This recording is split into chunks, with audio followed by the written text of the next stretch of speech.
में बिना भड़के तो कोई कर्म के विषय में सोचता ही नहीं। और गीता में यही बताया गया है कि महा फलेषु कदाचन।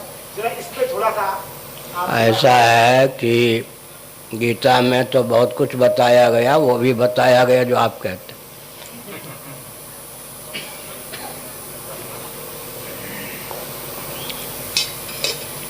तीसरे अध्याय की बात कह रहे थे ना।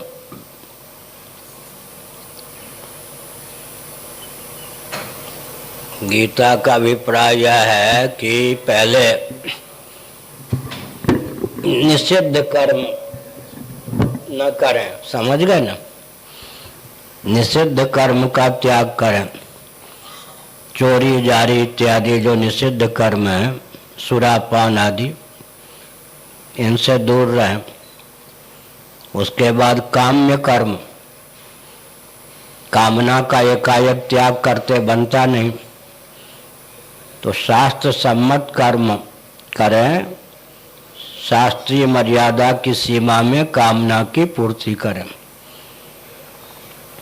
पूरा ब्रह्मचारी नहीं रह सकते तो गृहस्थाश्रम में प्रवेश करते हैं या नहीं, तो विधिवत एक पत्नी के साथ संपर्क रखते हैं, ये भी कामना का संकोच हुआ या नहीं।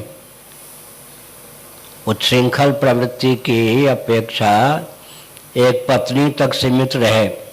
सकाम तो है लेकिन उच्छृंखलता तो जीवन में नहीं है ना।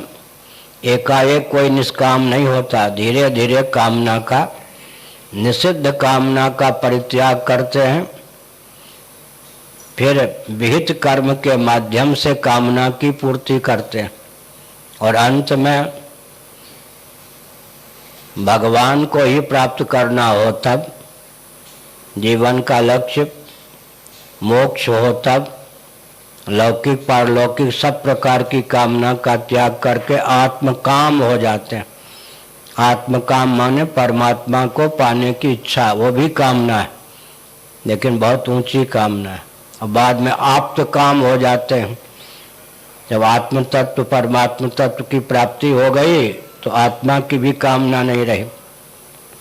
इसलिए अनात्म काम, आत्मकाम, आप्त काम, बृहदारण्यक उपनिषद शंकर भाष्य।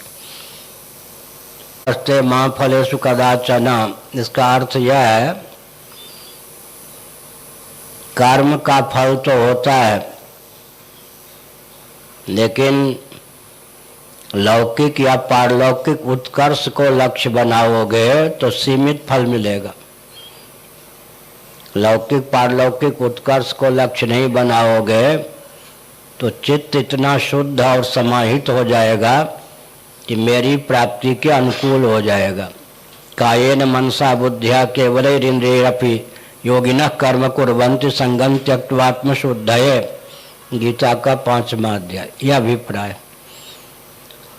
आपके घर में एक बाल गोपाल है, आपने कोई काम प्रारंभ किया, 2-4 मजदूर आए काम करने, आपका बच्चा भी उनके साथ ईंट पत्थर इधर से उधर करने लगा। अंत में वो मजदूर, बाबूजी आज की मजदूरी, बच्चा ने भी देखते देखते कहा बाबूजी पिताजी मजदूरी।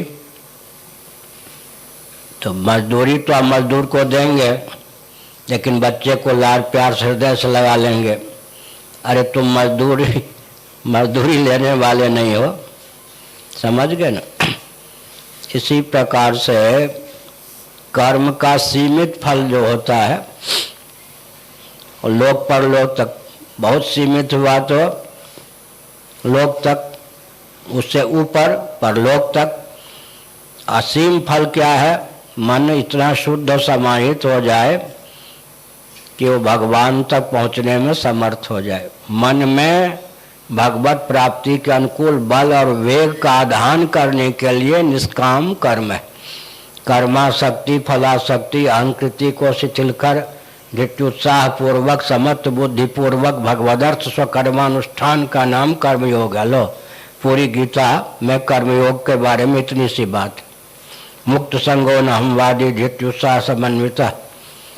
कर्म के प्रति आसक्ति, फल के अप्रति आसक्ति, कर्माशक्ति, फलाशक्ति, अहंकृति को शिथिल कर धृत्युत्साह पूर्वक समत्व बुद्धि सहित भगवदर्थ स्वकर्मानुष्ठान का नाम है कर्मयोग, निष्काम कर्मयोग।